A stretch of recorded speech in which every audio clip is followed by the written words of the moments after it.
تضاد و ازداد. جس طرح یہ کائنات مجموعہ ازداد ہے، اسی طرح ہماری زندگی بھی ازداد اور تضاد کا مرکہ ہے. نور و ظلمات کے حسین امتراج سے یہ کائنات جلوہ آرا ہے. دن اور رات کی تقسیم میں زمانے کا لامتناہی سفر جاری ہے. اسی میں بود و نابود کی عظیم کار فرمائیاں ہو رہی ہیں. وقت کا یہ سلسلہ مستقبل اور ماضی سے قائم ہے. مستقبل کو ماضی بنانے والے زمانے کو حال کہتے ہیں. یہ حال موجود لمحے کا نام ہے. یہ لمحہ کئی صدیاں نگل چکا ہے اور اسی نے ابھی کئی اور صدیوں کو نگلنا ہے. یہ کائنات ہمیں وقت تبدیل ہو رہی ہے، لیکن یہ کائنات کبھی بدلتی نہیں. یہی اس کا تضاد ہے اور یہی اس کا حسن ہے. رات کے دامن سے نور آفتاب نکلتا ہے اور شام اس سورج کو نقاب پہنانے چلی آتی ہے. ہر مقام بیک وقت مشرق بھی ہے اور مغرب بھی، اور کوئی مقام نہ مشرق ہے نہ مغرب. اس تضاد میں کوئی تضاد نہیں. اسی طرح قوس اور خط مستقیم دو مختلف قسم کے خطوط ہیں، لیکن ایک حد سے پرے قوس اور خط مستقیم میں کوئی فرق نہیں رہتا. تخلیق میں تضادات نفرت کے لیے نہیں، پہچان کے لیے پیدا فرمائے گئے ہیں. تضادات سے ہی افراد، احوال اور اشیاء کی پہچان ممکن ہے. خیر کو سمجھنے کے لیے شر اور شر کو جاننے کے لیے خیر کو تخلیق کیا گیا ہے. ایک دوسرے کی ضد کے ساتھ ساتھ خیر اور شر کا اپنا الگ وجود موجود ہے. اگر خیر کا تصور نہ بھی ہو تو شر کسی اور نام سے موجود رہے گا. دونوں کو تخلیق کرنے والی ایک ہی ذات ہے. اسی طرح ازل کو جاننے کے لیے ابد اور ابد کی پہچان کے لیے ازل کا علم ضروری ہے، لیکن ازل اور ابد الگ الگ وجود میں موجود ہیں. زندگی ازل ہے تو موت ابد.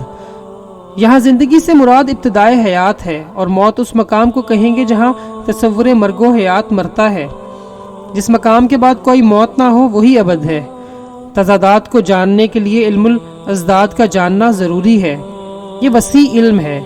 نفی اور اثبات، لا اور الہ، عزت اور ذلت، ظلم اور رحم، ظاہر اور باطن، خارج اور داخل، روح اور مادہ، غم اور خوشی، زندگی اور موت. غرض یہ کہ ہر اسم اور صفت کے مقابل ایک اور صفت موجود رہتی ہے، جس سے اس اسم اور اس صفت کی پہچان ممکن ہوتی ہے. لامحدود کی پہچان محدود سے ہے. انسان اپنے نفس کی پہچان کرے تو اسے رب کی پہچان اور اس کائنات کی پہچان ممکن ہو جاتی ہے. اپنی پہچان کے سفر میں تضادات سے آشنائی ہوتی ہے. ہنسنا اور رونا، جاگنا اور سونا، پانا اور کھونا، ہونا اور نہ ہونا ہوتا ہی رہتا ہے. یہ تضادات تفسیر حیات کے حسین ابواب ہیں. استقامت ہو تو یہ تضادات ختم ہو جاتے ہیں. رنگوں کا تضاد بے رنگی میں ختم ہو جاتا ہے، اور الفاظ و آواز کا تضاد سکوت میں قائم نہیں رہ سکتا.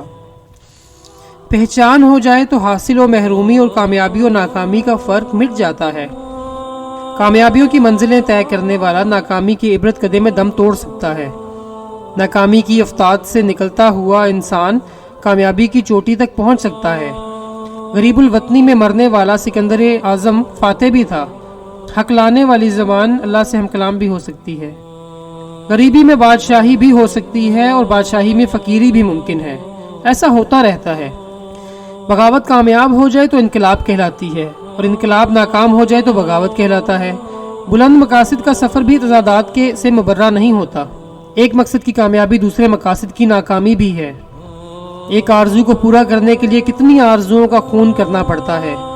اگر معیار بدل جائے تو حاصل و محرومی میں فرق نہیں رہتا. فرعون کامیاب بادشاہ سمجھا جاتا تھا.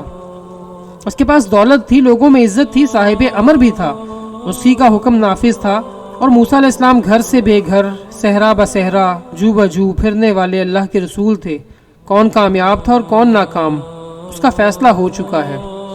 یوسف علیہ السلام کے لیے پیغمبری کا سفر کنویں میں گرنے سے ہی شروع ہوا. کتنی بلندی اور کتنی ابتلا. تضاد ہے لیکن تضاد نہیں ہے. ہماری زندگی میں تضادات کا ہونا کوئی غیر فطری بات نہیں. تضادات کائنات میں ہیں، بلکہ فاتر حقیقی کی صفات عالیہ پر غور کیا جائے تو ہمیں ہمارے تضادات کچھ اجنبی نہیں محسوس ہوں گے. زندگی عطا فرمانے والا کچھ عرصے کے بعد موت عطا فرماتا ہے. زندگی واپس لے لیتا ہے. وہ خود ہی کسی کو ملک عطا فرماتا ہے اور خود ہی اسے معزول کر دیتا ہے. وہ عزت دیتا ہے، وہی ذلت دیتا ہے. حساب کرنے پر آئے تو رائی کے دانے تک کا حساب لے. بخشش کرنے پر آئے تو سیئات کو حسنات میں بدل دے. محنتوں کو فاقے سے گزار دے اور چاہے تو کم محنت کرنے والوں کو بے حساب عطا فرما دے۔ وہ کبھی خزانے عطا فرماتا ہے، کبھی وہ قرض حسنہ بھی مانگتا ہے۔ اس کے کام عجب ہیں، وہ ہر چیز پر قادر ہے۔ اس کے قبضے قدرت سے کسی شے کے باہر ہونے کا سوال ہی نہیں پیدا ہوتا۔ اس کے باوجود آدھی سے زیادہ دنیا اس کو نہیں مانتی۔ اس کا دعویٰ ہے کہ ہر وجود کا رزق اس کے ذمہ ہے، لیکن ہمارا مشاہدہ اس مقام تک نہیں پہنچ سکتا جہاں ان تضادات میں کوئی تضاد نہیں رہتا۔ غور کرنے والی بات یہ ہے کہ اللہ نے اپنے مخالف، اپنے دشمن کو مارا نہیں، وہ قادر ہے، اس نے شیطان کو زندہ رکھا۔ یہی سب سے بڑا تضاد ہے اور یہی اس کا حل۔ ہمیں تضادات سے جنگ نہیں کرنا، تضادات کو احسن طریقے سے حل کرنا ہے۔ ہمارا نظریہ اپنی جگہ پر درست، لیکن دوسروں کے نظریات ان کے لیے اتنا ہی مقدس و بامانی ہے۔ اپنا نقطہ نظر واضح کرنے کا حق تو ہے، دوسروں کو قتل کرنے کا حق نہیں۔ اللہ نے اپنی زمین میں اپنے نہ ماننے والوں کو جس طرح برداشت فرمایا ہوا ہے، اسی طرح ہم بھی دوسروں کو ان کے عقائد کے اختلافات کے باوجود برداشت کیوں نہیں کرتے؟ زندگی میں مختلف نظریات کا ہونا زندگی کا حسن ہے۔ کسی انسان سے اس لیے نفرت نہیں کرنا چاہیے کہ اس کا لباس ہمارے لباس سے مختلف ہے۔ تضاد کو برداشت کرنے کے لیے عظیم دل چاہیے۔ کمزور عقیدہ الجھتا ہے، لڑتا ہے، جھگڑتا ہے، لیکن طاقتور اور صحت مند عقائد دوسرے عقیدوں کو اپنے ساتھ اس طرح ملا لیتے ہیں جیسے سمندر دریاؤں کو اپنے اندر سمیٹتا ہے۔ ایک انداز کی صداقت دوسرے انداز کی صداقت کو غلط سمجھتی ہے، باطل سمجھتی ہے، حالانکہ سب سے بڑی صداقت یہ ہے کہ اس کائنات میں کچھ بھی باطل نہیں۔ ہمیں تحمل سے دوسروں کے نقطہ نظر کو سننا چاہیے، اس کی خامی کی اصلاح کرنا چاہیے، اس سے محبت کرنا چاہیے۔ کوئی شخص بیمار ہو جائے تو اس سے نفرت نہیں کرنا چاہیے۔ اسی طرح کسی کا عقیدہ بیمار ہو جائے تو اس کے لیے زیادہ توجہ اور رحم کی ضرورت ہے۔ عقائد و نظریات پر اتنی کتابیں لکھی جا چکی ہیں کہ دنیا کا کسی ایک عقیدے پر متفق ہونا مشکل ہے۔ ایک گروہ نے ایک کتاب پڑھ لی اور دوسرے نے دوسری، یہی اختلاف کی وجہ ہے۔ کتابی علم کے علاوہ دیکھا جائے تو ہر انسان کے دل کی دھڑکن ایک جیسی ہے، سب کی آنکھوں میں ایک جیسے آنسو ہیں، اور ہر انسان نے اس دنیا میں چند معدود ایام گزارنے ہیں۔ جو انسان ہماری نگاہ کا خار بن کر کھٹکتا ہے وہ بھی کسی کا منظور نظر ہے۔ عقیدوں کا فرق بھی مقدر کے فرق کی طرح انسان کے ساتھ پیدا ہوتا ہے، اس میں کوئی الجھاؤ نہیں۔ یہ عقائد بیان بلکہ حسن بیان کی باتیں ہیں۔ اصل عقیدہ ہمارا عمل ہے، دوسرے کا عمل اس کا عقیدہ ہے۔